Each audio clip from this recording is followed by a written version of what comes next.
Com a Leão Tour, o cliente não é apenas mais um passageiro. Nossa marca mais forte é o atendimento personalizado. Dos itinerários mais longos a viagens mais curtas, a Leão Tour oferece os destinos mais diversos, aconchegantes hospedagens e roteiros de entretenimento que cabem no seu orçamento. Se viajar é um prazer, com a Leão Tour, este prazer não tem limites. Acesse leãotourmilhas.com. Olá, muito boa noite, sextou, mais uma semana terminando, 14 de abril, Dia Continental do Seguro. Essa data é comemorada nos continentes americanos e na Espanha, homenageando a importância econômica e social deste serviço, essencial para garantir a proteção de patrimônios, pessoas e famílias. O principal objetivo desta data é explicar e conscientizar a população em geral sobre os benefícios do seguro para garantir a proteção dos bens materiais e imateriais das pessoas. Os seguros são contratados firmados entre duas partes, garantindo que haja um acidente ou prejuízo, a parte lesada será ressarcida. Aqui no Brasil, essa parte de seguros ainda não é tão forte, mas olha, a gente precisa evoluir nesse quesito, porque o seguro nos salva muitas vezes, viu? Vamos aos nossos destaques de hoje. INSS vai retomar bloqueio de benefícios de quem não fizer prova de vida no Maranhão. Excesso de chuvas no Nordeste provoca estragos. O programa Bolsa Atleta garantiu já este ano a maior marca da história do programa, com mais de 7.000 atletas contemplados. Hoje é dia do quadro Parla África com o professor Altair Maia. E tem ainda as análises políticas do jornalista Sandro de Moura. Essas e outras notícias a partir de agora.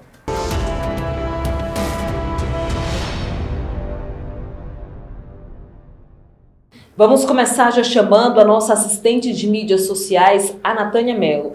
E olha só, gente, o INSS vai retomar o bloqueio dos benefícios de quem não fizer a prova de vida no Maranhão. Para quem não lembra, a prova de vida é para você comprovar, né, que você ainda está vivo para continuar recebendo o seu benefício. Natânia Mello, boa noite para você. Olá, Camila. Olá, Sandro. E boa noite a você que está nos assistindo. A realização da prova de vida ela é fundamental para o recebimento do benefício. E o INSS informou que irá retomar o bloqueio de quem não a fizer. As provas de vida estão suspensas desde março do ano passado, devido à pandemia da Covid-19. De acordo com o INSS, a rotina de bloqueio dos créditos, suspensão e cessação dos benefícios será feita a partir da competência de maio. A partir de junho, o bloqueio será feito de forma escalonada, em caso de não cumprimento dos prazos de comprovação, segundo o calendário divulgado pelo INSS. A comprovação de vida dos beneficiários pode ser feita por biometria facial nos aplicativos Meu INSS, meu.gov.br e nas agências bancárias em que são recebidos os benefícios. E o Piauí cria lei para a compra de doses da vacina Sputnik V enquanto aguarda a liberação da vacina pela Anvisa. Lembrando que o governador do Piauí, o Wellington Dias, é o presidente do consórcio do Nordeste, né, que lida aí com a compra de vacinas. Lembrando também que a Sputnik V, como eu falei, ainda não foi liberada pela Anvisa. Natânia Mello. O governador Wellington Dias sancionou no dia 10 de maio a Lei de número 7.499, que regulariza a compra de doses da vacina russa Sputnik V contra a Covid-19. O quantitativo de doses ainda será especificado, bem como o valor. Apesar da legislação, a compra só poderá ocorrer se a Agência Nacional de Vigilância Sanitária liberar a importação e conceder o registro da vacina, o que ainda não aconteceu. Para fazer a aquisição de vacinas, os estados e municípios precisam publicar leis autorizando a compra, quais recursos serão utilizados e definindo como acontecerá o procedimento.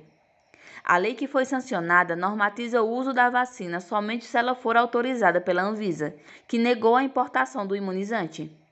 Vários estados e municípios estão aguardando uma decisão do Supremo Tribunal Federal para que ocorra a liberação da vacina no Brasil. E olha, a balança comercial sergipana tem saldo negativo de 5 milhões, informa o observatório. Natânia. A balança comercial apresentou um saldo negativo de 5,9 milhões de dólares em abril, de acordo com informações divulgadas pelo Observatório de Sergipe nesta quinta-feira 13. Foram 13,4 milhões de dólares em importações e 7,5 milhões de dólares em exportações.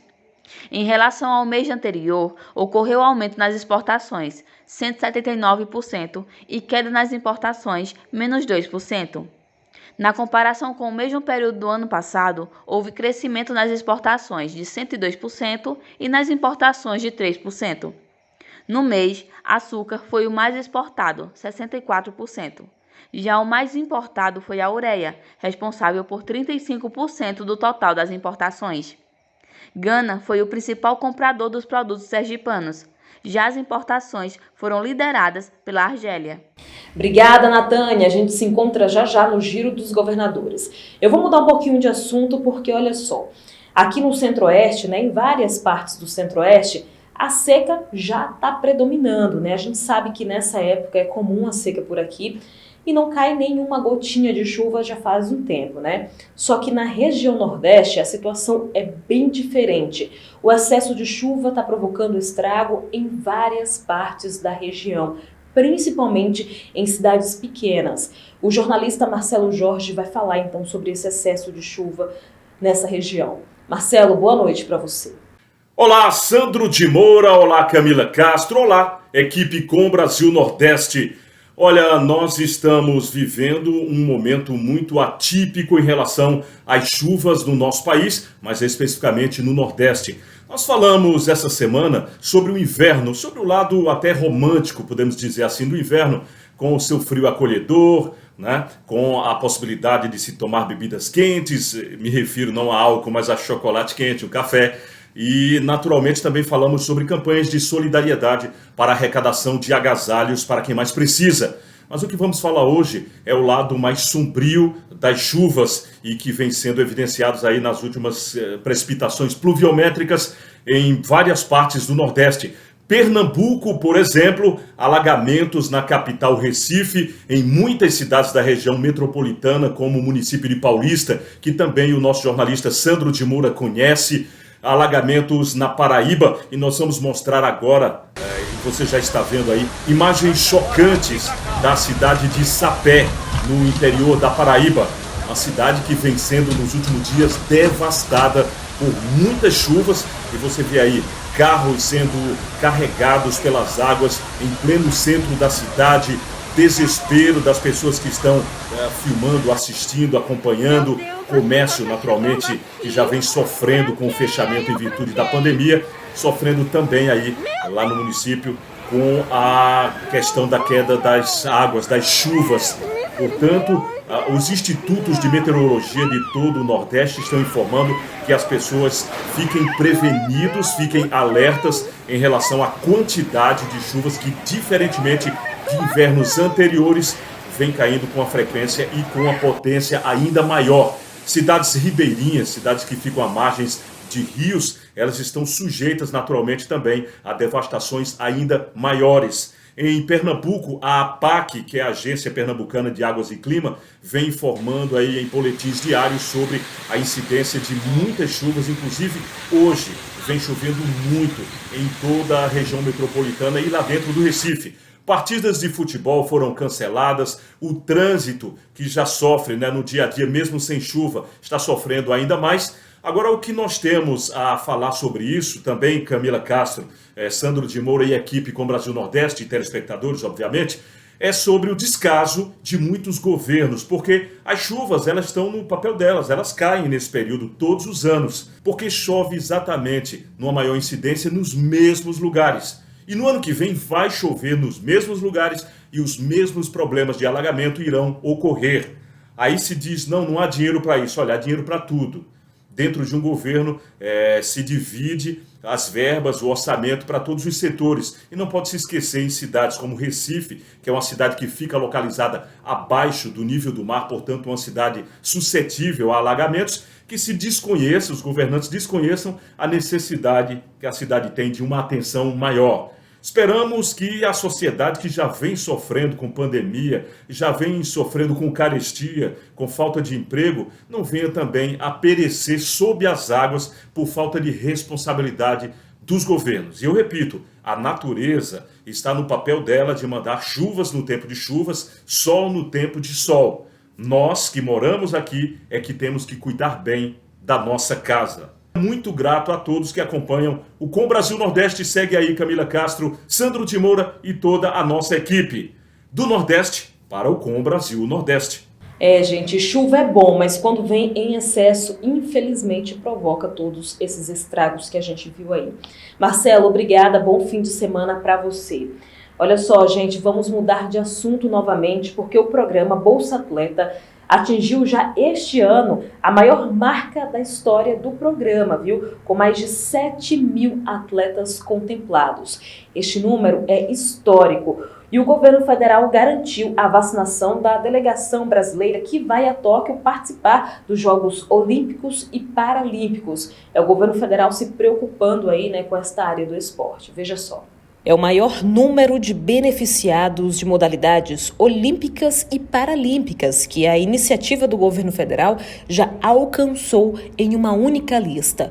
O investimento anual estimado para atender os mais de 7.000 esportistas é de 97 milhões de reais. Além deles, há 274 contemplados pela categoria Pódio, a mais alta do programa, que tem edital separado. Dessa forma, o total é de 7.471 atletas diretamente patrocinados, garantidos por uma previsão orçamentária da Secretaria Especial de Esportes. Ao total, 145 milhões de reais. Com esse ato, o governo do presidente Jair Bolsonaro contempla 7.197 atletas olímpicos e paralímpicos, né, o maior número histórico já atendido do programa Bolsa Atleta, o que é um estímulo ao esporte, especialmente nesse ano olímpico, né, e que o espírito olímpico possa reforçar a fé e a certeza de que o povo brasileiro vai superar esse momento de dificuldade que vivemos com essa pandemia e sairemos mais fortes desse processo. É um esporte vindo com força no Brasil, com apoio do governo federal, que afinal de contas, né, mente sã e corpo são. E nós temos certeza que isso terá reflexo nas Olimpíadas e competições mundiais no futuro. E nós temos um valor humano muito forte no Brasil. É falta de oportunidade. O governo federal está empenhado em, cada vez mais, juntamente com o secretário Marcelo, dar oportunidade a todos no Brasil. E claro, a gente deseja boa sorte para todos esses atletas que vão embarcar logo logo para disputar os Jogos Olímpicos. A gente fica aqui na torcida. Olha, e muito se fala em falta de leitos de UTI. Com certeza você já ouviu alguma informação dessa aí na sua cidade. Por mais pequena que ela seja, sempre tem, né, este agravante, este problema, durante este enfrentamento da pandemia da Covid-19. Mas olha só este ano de 2021, o governo já autorizou mais de 22 mil leitos de UTI para tratamento da Covid-19. O custo foi de mais de 2 milhões de reais. E com o objetivo de ajudar ainda mais os estados brasileiros, o Ministério da Saúde autorizou mais 864 novos leitos de UTI, viu? São mais de 42 milhões disponibilizados todo mês. Veja só. Pois é, o Ministério da Saúde autorizou mais 864 leitos de UTI adulto e 51 leitos de UTI pediátrica para atendimento de pacientes com Covid em estado grave. O valor do repasse mensal será mais de 41 milhões, correspondente só ao mês de maio. Os estados do Amazonas, Espírito Santo, Minas Gerais, Mato Grosso, Paraíba, Pernambuco, Paraíba, Rio de Janeiro, Rio Grande do Sul, Santa Catarina, São Paulo e também o Distrito Federal estão sendo beneficiados. Só este ano a pasta já autorizou mais de 22 mil leitos de UTI Covid-19, adultos e pediátricos, para tratamento de pacientes com a doença em estado grave. O custo foi mais de 2 bilhões de reais. A gente faz uma pausa para um rápido intervalo comercial e na volta tem muito mais informações para você. E o nosso telefone está aparecendo aqui na sua tela. Mande uma mensagem que a gente interage com você. Até já!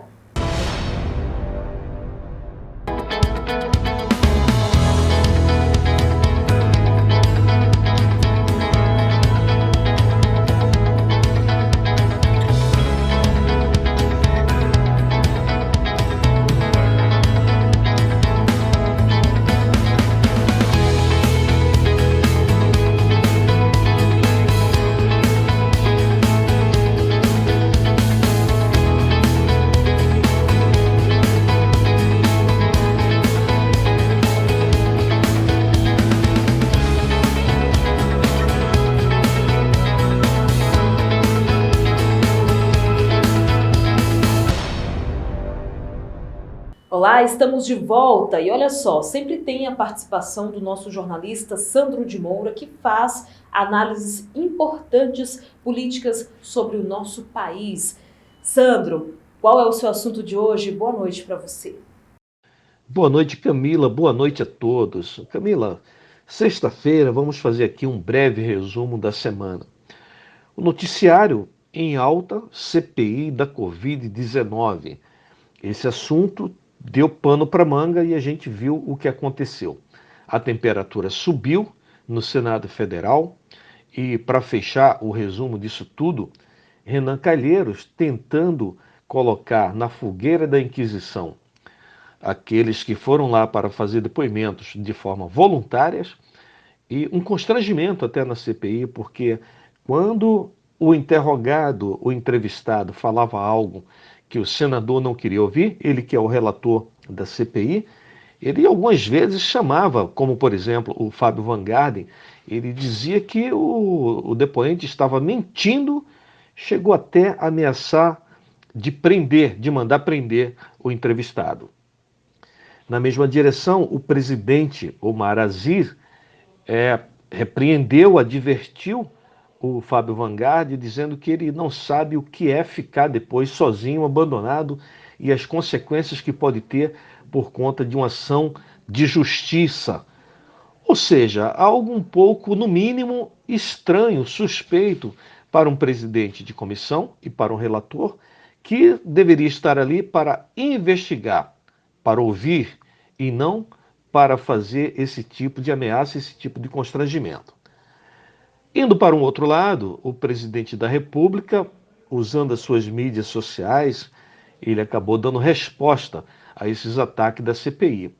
Disse que aquilo ali é um grande palanque e que alguns membros estavam ali para tentar antecipar a eleição de 2022.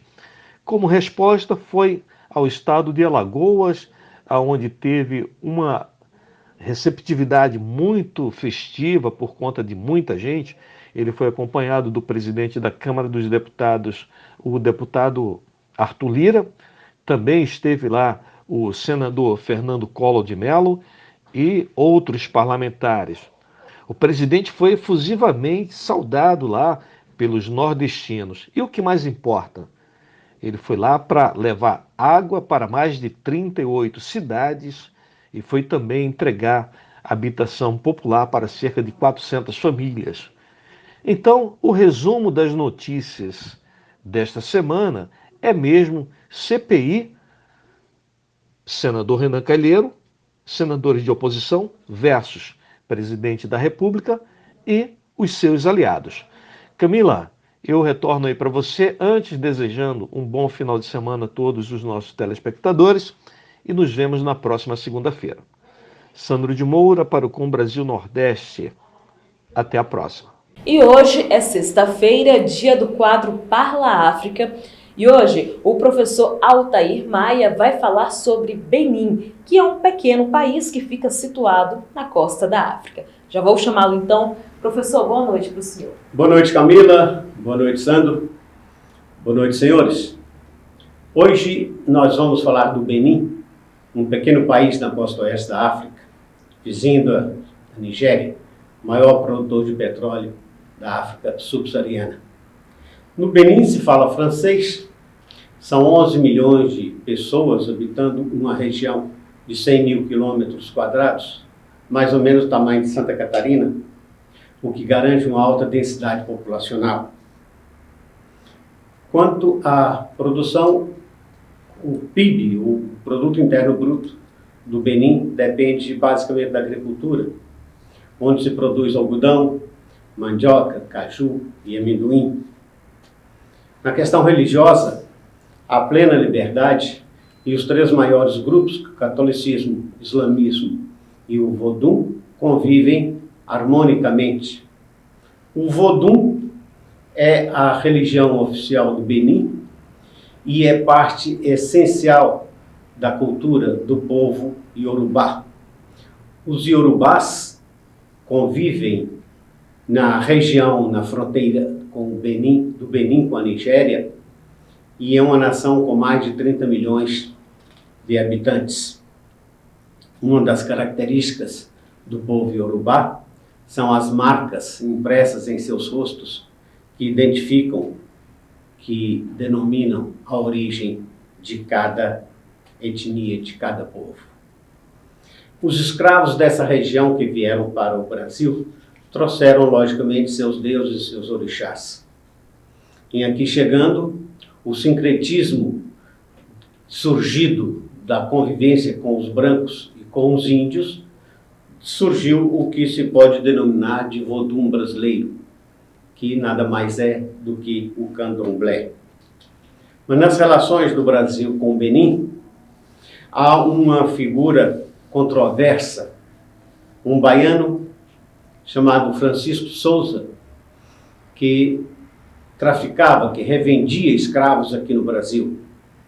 Um dia resolve mudar então para o Benin, para ter acesso direto à fonte, e tornou-se um dos homens mais ricos de sua época.